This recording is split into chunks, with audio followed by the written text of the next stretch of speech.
Hello everyone, this is Tom Fox and I'd like to welcome you to This Week in FCPA for the week ending July 29, 2016 with Jay Rosen and Tom Fox.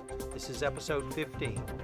In this episode, Jay and I talk about the Latin American Airlines FCPA resolution, which was announced this week.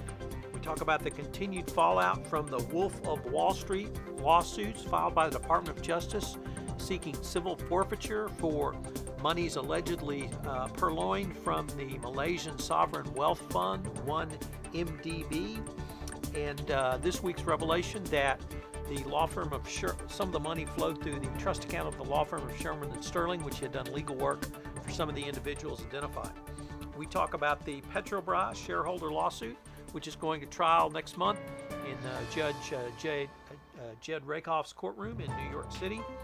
We also talk about the Miller and Chevalier summer FCPA release. And Jay hits some of the highlights of that. He talks about his weekend report, which will be upcoming, including a look at an article in the New York Law Journal, Does the New FCPA Leniency Program Threaten Due Process? An article in Lexology entitled Incentivizing Companies to Self-Report, Different Approaches in Different Jurisdictions.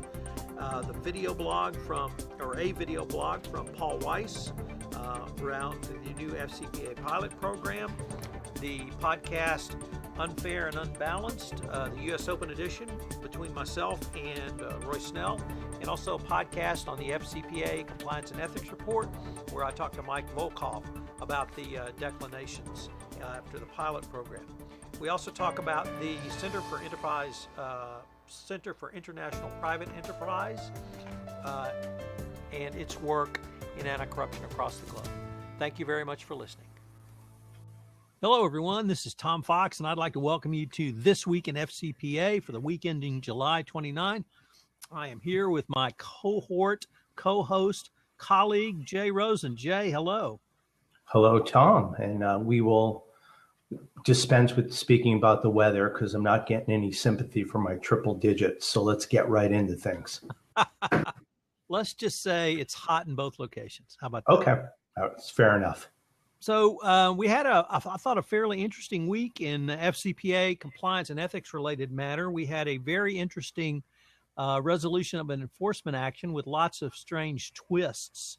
It involved an airline, Latin American Airlines, SA, that paid a government official in Argentina to allegedly bribe union leaders to avert work stoppages that the airlines was experiencing. So I got interviewed on this a couple of times, and really the first question I was asked is, since when did bribing unions become an FCPA violation? And the answer is that they were not charged for bribing of the union. They were charged because the person who was the third-party representative or the facilitator was deemed to be a foreign government official. This person was either appointed or named or somehow certified as an Argentinian official during the pendency of this payment. That part, other than denoting that this person had become an Argentinian official through certification process, that was it. And the bribe paid was $1.15 million. Of that, we don't know how much the official kept. We don't know how much the union guys got. So that part is a bit murky. What was pretty clear was that the company had zero commitment to compliance, certainly during the pendency of the time frame where the incidents were involved. And these went back to 06, 07, 08 time frame. So a fairly lengthy time ago. The resolutions were a $22 million fine with a DPA and a civil cease and desist order from the Securities and Exchange Commission. The negatives noted by the Department of Justice were it's for some period of time. First of all, there was no self-disclosure. Second of all, there was no cooperation between the defendant and the Department of Justice for some period of time, although that did change. And the most interesting was the comments around the company's continued lack of commitment to compliance and remediation. While the company did institute a compliance program, and they have the obligation going forward and also have a monitor to assess that, the senior LATAM official who was involved and specifically approved the payments and the fictitious contracts which set them up was not terminated and still with the company. And that person received compliance and ethics training. That was it. So, and I believe that didn't happen to what, 2013 and 2014. Right. So that was all very interesting. I guess the overall question, not really question, but the unusualness of this was really a foreign company, but for reasons unclear or not specified, they were issuers in the United States. So that's the reason there was jurisdiction. This official, Argentinian official, was not what you and I would typically think of as a foreign government official or even an employee of a state-owned enterprise. He had this certification or some document which identified him as a Argentinian government official during the time of the underlying bribe payments. Actually, I did some research to see if in Argentina, union officials were government officials. And in my research, I discovered that under the Juan Perón I regime back in the Evita days, union officials were government officials. So they had a history, but that was not carried forward since the 1950s. Nevertheless, many commentators focused on the bribes to the union and questioning why that was an FCPA violation, and that misses the clear designation of the person who facilitated the bribes, who received the monies from the company and then distributed it to the union officials, was a government official. So an interesting case. Were you guys involved in that one? Yeah, it's kind of fun when you see something 3 or 4 years later and you realize the caption, and we did translation work on that one. So the other couple things that I thought that you laid out really nicely in your two-parter on this was number one, how the bribery was uninspired and compared to some of the other schemes that have seen, multiple payees and, fictitious organizations. They just kind of paid the money and there was nothing asked. And, the other part that you really pointed out was that this is, both a failure in books and records and internal controls. So, a lot of times we keep coming back to this and, we shouldn't be scratching our heads anymore, right? That when you're talking about the doing of compliance, a lot of that has to be really tied into the internal controls. And what we see, after the fact is that again and again and again, there's not enough attention being paid, whether you're getting under a certain threshold of the payment or, to certain entities that really aren't checking out. It just kind of astounds that we keep hearing the same story week in and week out. Right. So, yeah, on the bribery scheme itself, really, it was about as straightforward as it could be. There was a fictitious contract with fictitious services that was never signed. If there was an invoice submitted, it was paid against this fictitious contract under the specific instruction and direction of the company president to the company CFO. So, you had C-suite involvement in this matter. No individual criminal prosecutions. Somewhat surprising there.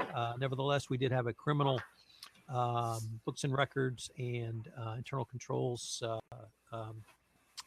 deferred prosecution agreement. So lots going on there.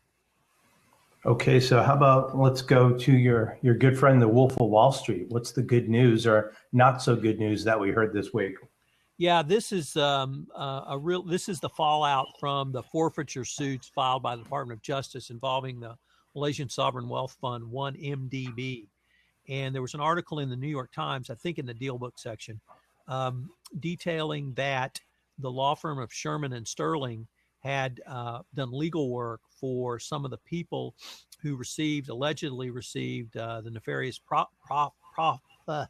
proceeds and profits from looting of the Malaysian Sovereign Wealth Fund. and that not only did they do legal work for them, monies for purchases of properties across the United States that are subject to this forfeiture request had flowed, more coffee, excuse me, flowed through the company's trust account. Law firms have to maintain trust accounts. That's generally a rule in every state. It's certainly the rule in the state of Texas. And when clients are engaging in transactions, often money will be put in a lawyer's trust account, and then that will be transferred for funding of either a down payment or a purchase price. So certainly not publicity. Sherman and Sterling wants no evidence that they were involved in this other than performing the legal services. But the second part of that, which I found interesting, was most banks will not do money laundering checks on monies which has flowed through a lawyer trust account or a law firm trust account. And they assume that the lawyer or law firm has done that. That assumption may be incorrect. It does. So it's just basically two different, you've got a bank and you've got a law firm, and they're both saying, not my job, man. Well, the crack, or it may be that. So it's going to be interesting to see the continued fallout over this lawsuit. The word out of Malaysia is, of course, the prime minister denies all allegations while saying he's engaging in full cooperation. But Singapore has frozen certain bank accounts relating to one MDB, and I think that a lot of money flowed through Singapore, so there may be some money laundering implications there. But the complaint itself is 136 pages. It's breathtaking in scope, and it's going to be extraordinarily interesting to see this play out going forward.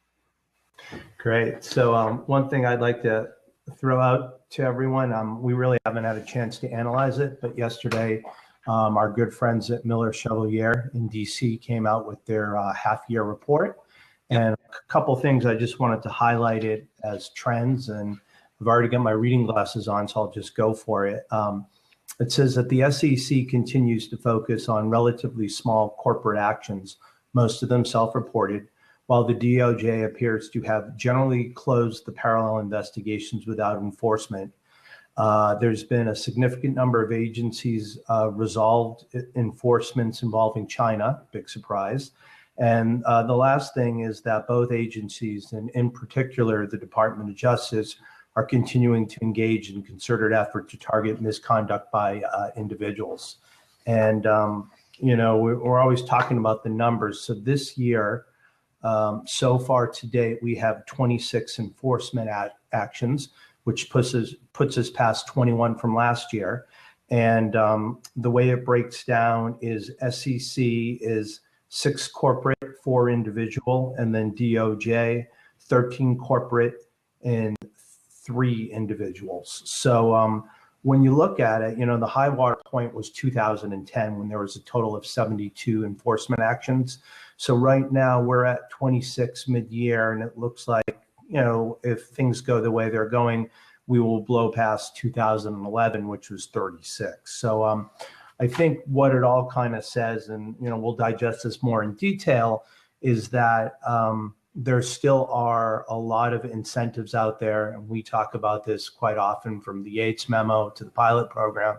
So we are seeing a little bit of a dent. We're getting some individual enforcement actions, but I think the thing that we see a lot of is as much as DOJ is trying to give us more bright lines to go after, and I'd like you to comment on this. Earlier this week, you and Mike Volkov had a discussion about scratching your heads in the Johnson control resolution. So, for every couple steps forward, I think there's still a few steps backwards. Would you agree? Well, I'm not sure a few steps backward. I guess what we didn't see or quite understand with Johnson controls was, particularly Mike Volkov saw them as a recidivist. The China Marine business unit involved had been the subject of a prior FCPA enforcement action when it was part of York International, I believe. Mm-hmm. And the company clearly was on notice that there was at least a high risk in this business unit. the company did take some steps to try to manage that risk by bringing in a new management team. But lo and behold, this new management team put in a new bribery scheme. So the question I guess Mike had was, what was the commitment to compliance? And really, how much did the corporate office take their compliance obligations seriously? And but the company got a really good result out of it. So the mix I see is I forgot to add, and going back to the LATAM enforcement action, the president, who was the key actor in approving this contract with a corrupt agent, he actually settled Mr. Cueto with the Securities and Exchange Commission back in February separately.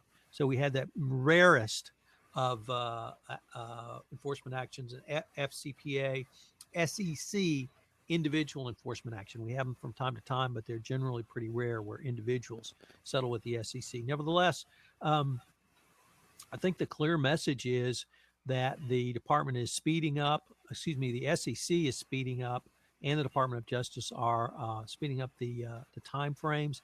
Johnson Control was a lengthy time frame.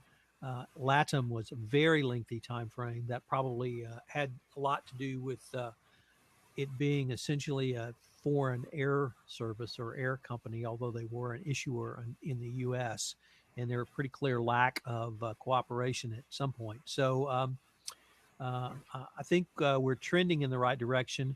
It's going to be interesting to see how it plays out further. The individual prosecutions, that's not something we have seen start to come to fruition yet. And that may take a fair amount more time because the DOJ and SEC would have to build a case. The SEC has to do something called a Wells notice or Wells letter, giving the individual an opportunity to come in and rebut or attempt to rebut any claims the SEC may have against them. And then if it's still going down that path, if the department feels that a criminal action has engaged in, they can either go in front of a grand jury or try to negotiate a plea. And then the individual has to decide if they're going to assert their constitutional right to go to trial. And if they do, that's going to lengthen things out just to get to trial. So the process involving individuals, I think, will take longer for us in the compliance community to see the results of it. But, going forward from what we've seen on on corporate enforcement action since the pilot program was announced, it's pretty clear to me that it's been a success. And if you read what both the SEC and DOJ are saying to us, that they are seriously giving companies credit for self-disclosing, cooperating, remediating during the pendency of the investigation, and profit disgorgement. You can't deny these facts going forward. So thank you for that. So typically in these actions, we have some kind of corporate culpability, some type of individual culpability. And right now, I think this is perfect time for us to segue into the shareholders. And there's been several of these suits along the way on some of the biggest ones. And why don't you tell us what Judge Rakoff has to say on what we're looking at now on this next one? Sure. We should set it up with both the shareholders in Walmart and Wynn Casinos had their cases dismissed, shareholder derivative actions for alleged FCPA violations, or at least knowledge by the board or failure of the board leading to alleged FCPA violations. These were dismissed at trial, and courts of appeals have upheld those dismissals. The Petrobras case is a little bit different because it's claims that the board not only did not stop the bribery and corruption, but the board participated in the bribery and corruption in the form of board members who took bribes. So and Judge Rakoff has allowed that case to go to trial. So it's set for trial September 19th. It's anticipated to be an 8-week trial. If it does go to trial and there's no settlement, it will be a bloodbath. And I mean a bloodbath of negative publicity for Petrobras. There's no way, shape, or form they're going to come out of this looking good anyway. And that, I think, brings up for me one of the biggest reasons why these shareholder suits never see the light of day. They have to settle. Companies cannot afford to go to trial, even if they're not going to be Arthur Andersonized. The negative publicity is just too great. If you looked at the current Goldman Libyan sovereign wealth fund case against Goldman in London, Goldman Sachs has just had a huge black eye, whether or not they did anything illegal or not. But that all of that comes out of trial, and it cannot be discounted. So the facts of Petrobras have not been established by the plaintiff, but by the Brazilian prosecutors. So you have plaintiffs relying on what now is public information in Brazil. It is extraordinarily damning to Petrobras. And if former board members were the recipients of bribes or any of the monies that flowed up to the senior executives, it's going to be very, very bad for Petrobras. And if there's a large judgment rendered by the judge or jury, it could seriously negatively impact Petrobras's attempts to reconstitute itself, pay down its debt in the midst of this energy downturn. Yet another reason why you settle cases. If you settle a case, you get certainty, and you know what your costs are. And once you know what your costs are, then it's just a matter of reserving the money to pay it. So, so have they set aside any reserves in the filing yet for this, to your knowledge? I believe the company has reserved $2.5 billion, but it's not simply for this lawsuit. We don't have the information. Under U.S. accounting rules, you have to reserve for specific lawsuits if they're material, and I don't know if the company has done that. But Petrobras has announced they've reserved another $2.5 billion regarding the corruption scandal, but I think that's for all actions they have to take, investigatory, remediation, and any fines or penalties they may pay to regulators. I do not believe it includes the potential jury award in this case. So can I ask a non-lawyer question? Sure. Did I read this correctly that plaintiff's counsel had asked for basically the equivalent of a summary judgment, saying there's no question that there's corruption here and they paid bribes, but it's just a matter of let's figure out a number? The only thing in your non-lawyer question that was incorrect is it was not basically like a summary judgment. It was a summary judgment. So they asked for a summary judgment on liability, which means that the facts are not in dispute. It's extremely rare in a plaintiff's case that the plaintiff would get a summary judgment. But if they do, it would be based on the public record developed by the Brazilian prosecutors. So very unusual. And if Judge Rakoff grants it, it would. Let me think about that. If he grants the summary judgment, it actually might be better for Petrobras because all the negative publicity wouldn't come out. Those facts wouldn't be in dispute. So that's an interesting wrinkle. But then you're just talking about quantum or money or damages. So right. So the other thing, I think I've got my preview of the weekend read, but do you have anything else before that? Nope. Let's go to what are you going to talk about this weekend, Jay? All right. Well, I think we've got a real kind of interesting mixed bag of things. Number one, we'll start off with a link to the Miller Chevalier FCPA summer review. And then I've got a slew of different opinions on, how the pilot program is going and how it's affecting people. So from the New York Law Journal, I have an article about does the new FCPA leniency program threaten due process? And this is written by Nicholas DeFay and Philip Patterson from DeFay, O'Connell, and Rose. Then we're taking a look at a global look at incentivizing companies to self-report, different approaches in different jurisdictions, but the outcomes are broadly the same. So it's kind of taking a look at us here in the US, the UK, and other results.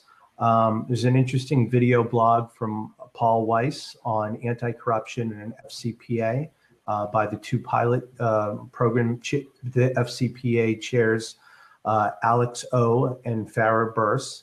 And then I picked up something interesting on FCPA Blog earlier this week. I don't know if you saw Richard Bistrong's interview with Frank Brown. And this is a real interesting story that Frank is from something called the Center for International Private Enterprise. He was a former bureau chief of Newsweek in Moscow, and now he's a recovering journalist, and he's working on third-party due diligence and, trying to help companies in that area, which I thought was neat. I've got a link to Volkov just talking about the power and the incentivization of a Justice Department declination.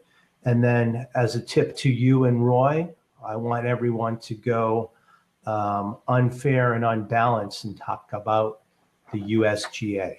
So I thought that was a fun blog that you guys did. So let me throw a plug in for Center for International Private Enterprise and Frank Brown. I've worked with this organization, and they are part of my close, personal, intimate good friends, the U.S. Chamber of Commerce. And what they do is they go to countries and they actually help them set up anti-corruption programs and procedures. It's, as you might expect from the Chamber of Commerce, focused on businesses. It's not really focused on the government level. I have worked with Frank on a couple of projects and CIPE on a couple of projects. And one of the most interesting was they brought a group of Russian compliance officers to Houston to meet with energy company compliance officers.